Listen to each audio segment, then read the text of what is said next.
प्रथम लागू दो चरण को, धनी नाये छुड़ायो किन।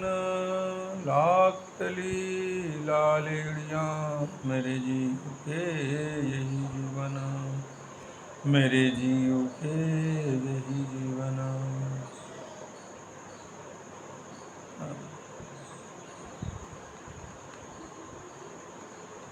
कलश हिंदुस्तानी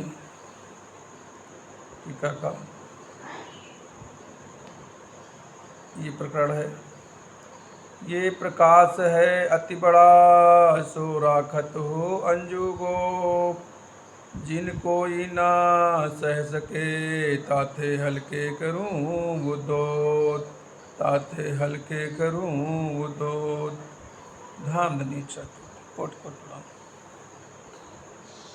तारतम वाणी का प्रकाश इतना अधिक गरिमामयी है कि मुझे इसे अभी छिपा कर रखना पड़ रहा है। मैं इसे धीरे धीरे ही प्रकाश में ला रही हूँ, जिससे इसे ग्रहण करने में किसी को कठिनाई न हो। भावार्थ, अध्यात्म के उच्च स्तरीय भावों को एक साथ ही ग्रहण कर पाना सामान्य जन के लिए संभव नहीं होता है, इसलिए उसे धीरे धीरे ही बताना उचित है। ये जो शब्द खसम के जिन तुम समझो, और आद करके अब लोकिन कहो ना पिया ठोर। हे साथ जी, तारतम वाणी के शब्द प्रीतम अक्षरातीत के द्वारा ही कहे गए हैं। इन्हें आप किसी और का कहा हुआ ना मान लीजिए। इस संसार में प्रारंभ से लेकर आज दिन तक किसी ने भी यह नहीं बताया कि परब्रह्म है कहाँ।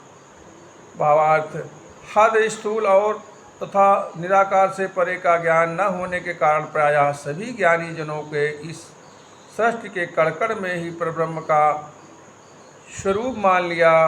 उन्होंने यह नहीं सोचा कि यदि परब्रह्म का अखंड स्वरूप इस सृष्टि में कड़कड़ में है, तो वेद ने आदित्य वर्ण तमस्रस्तात् क्यों कहा। ये अखत कहनी खसम की, काहू ना कथियल कोय। जो किनका कथियल कहूँ, तो पिया वतन सुध क्यों होए। धाम धनी छाती तारतम वाणी के रूप में प्रीतम प्राणनाथ जी के द्वारा कहा गया वह अलौकिक ज्ञान विद्यमान है, जिसे इस सृष्टि में आज दिन तक किसी ने भी नहीं कहा। यदि मैं किसी अन्य के द्वारा कहे गए अर्थात वर्तमान समय में उपलब्ध धर्मग्रंथों में किसी को संबोधित करना चाहूँ, तो उसे अखंड परम धाम की पहचान कैसे हो सकती है। भावार्थ, वेद, उपनिषद, पुराण संहिता, महेश्वर तंत्र तथा पुराण में बेहद और परम धाम का सांकेतिक वर्णन अवश्य है, किंतु उसे तारतम ज्ञान के प्रकाश में ही जाना जा सकता है। तारतम ज्ञान के रहित बड़े बड़े विद्वान भी परब्रह्म के धाम एवं स्वरूप के संबंध में यथार्थ निर्णय नहीं कर पाते हैं। केतक ठौरों सुहागनी, तीन सब ठौरों उजास। पर जब इत थे जोत पसरी, तब वो ले उठ सी प्रकाश, तब ले उठ सी प्रकाश। धाम धनी, इस संसार में कुछ ही स्थानों पर परम धाम की आत्माएं आई हुई हैं। उन सब स्थानों में उनके द्वारा ज्ञान का प्रकाश अवश्य फैलेगा।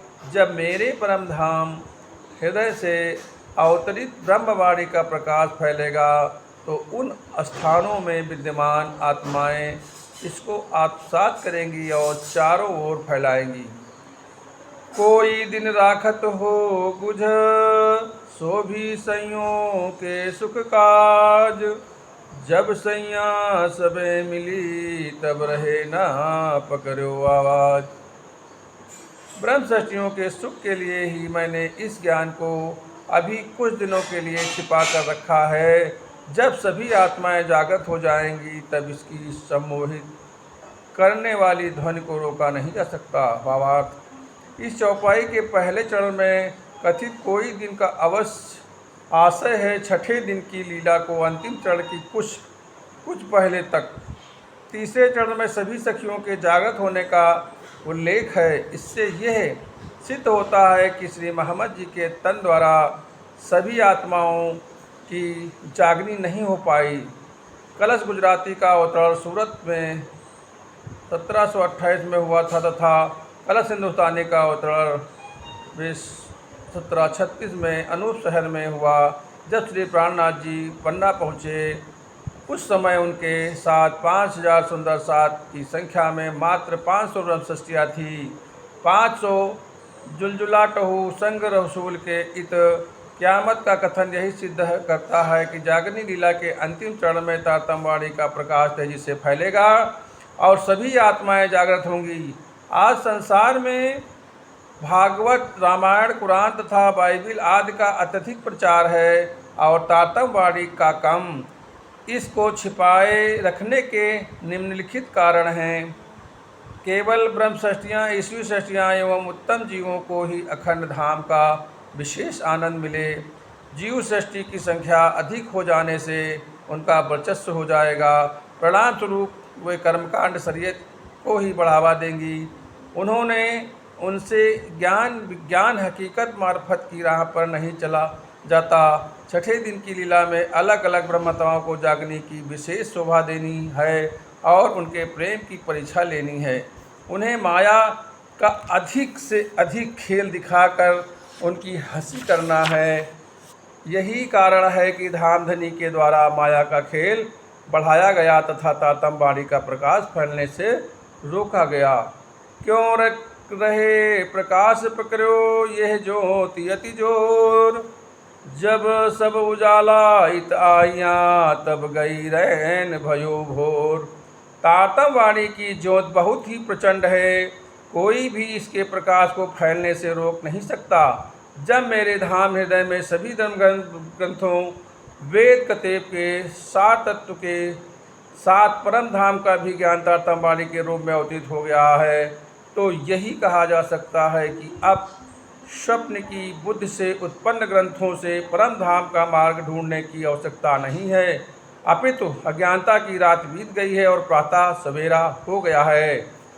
मैं अबला अर्धांग हूँ प्यू की प्यारी नार, सब जगाऊँ सुहागनी तो मुझे हो ये करार।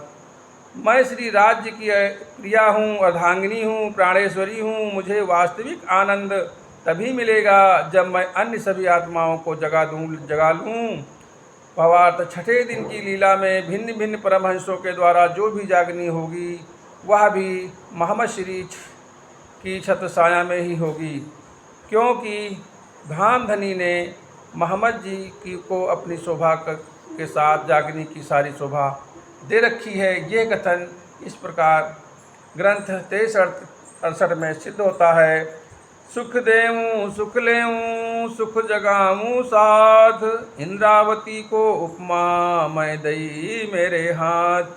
सैयों को वतन दिखावने उलसत मेरे अंग, करने बात कसम की मावत नहीं उमंग।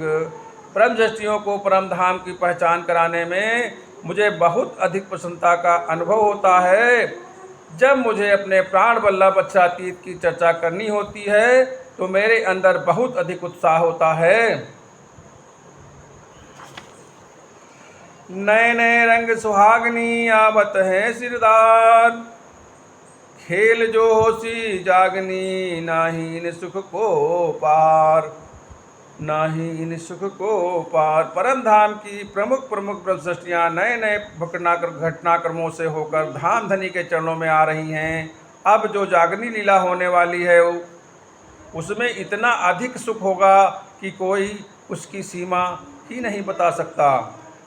भवार ठट्ठे नगर में चिंतामणि जी तथा लालदास जी, मस्कत बंदर तथा आवासी बंदर में महाव जी भाई और भैरव सेठ की जागनी विभिन्न घटनाक्रमों में हुई। पद्मावतीपुरी धाम में 10 वर्षों की होने वाली जागनी लीला में परम धाम के सुखों की वर्षा हुई।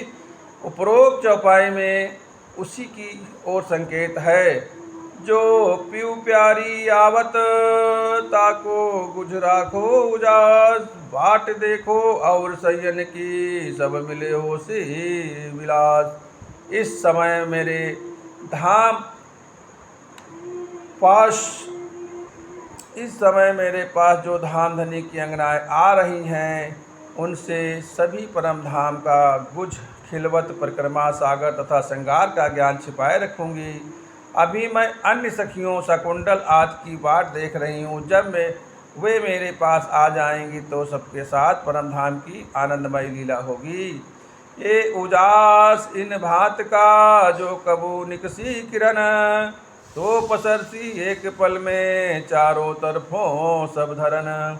परम धाम के अनुपम ज्ञान का प्रकाश ऐसा है कि यदि उसकी एक किरण भी मेरे हृदय से संसार में प्रकट हो गई तो एक पल पल ही में संपूर्ण धरती पर चारों ओर फैल जाएगी। लगभग सभी मतों में परम धाम की किसी न किसी रूप में कल्पना अवश्य है, किंतु तारतम्य ज्ञान के अभाव में किसी को उसकी स्पष्ट पहचान नहीं है। जब परम धाम के ज्ञान का संसार में प्रचार किया जाएगा तो संसार के लोग उसे बहुत तेजी से ग्रहण करेंगे। इसे ही अलंकारिक भाषा में यह पल में सारे संसार में फैल जाना कहते हैं।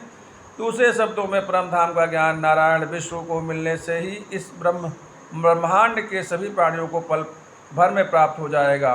बात बड़ी इन खसम की, सो क्यों कर टापू अब, सुख लेने को यास में पीछे दुनिया मिल से सब। प्रीतम अक्षरातीत की महिमा अपार है, इसे अब मैं कैसे छिपने दूं। इसे तो तारतम्य वाणी के द्वारा संसार में फैलाना ही होगा। अपनी आत्मा को जागृत कर परम धाम का सुख लेने के लिए यही उचित समय है। बाद में योग माया के ब्रह्मांड में तो सारा संसार ही उसे ग्रहण कर लेगा। बोलो श्री प्राणनाथ प्यारे की जय, सतगुरु महाराज की जय।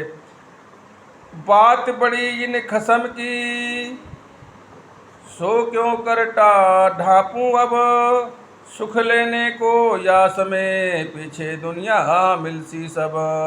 सुख लेने को यास में पीछे दुनिया मिलसी सब। बोलो श्री प्राणनाथ प्यारे की जय, सतगुरु महाराज की जय, धाम धनी की जय, महाराजा छत्रसाल की जय, समय सुंदर साथ की जय। प्रणाम सुंदर साथ जी, अपनी आत्माओं को जल्दी से जगाइए, ये सुंदर अवसर आपके हाथों से न जाने पाए। प्रणाम जी, श्री प्राणनाथ ज्ञानपीठ सरसावा, लखनऊ।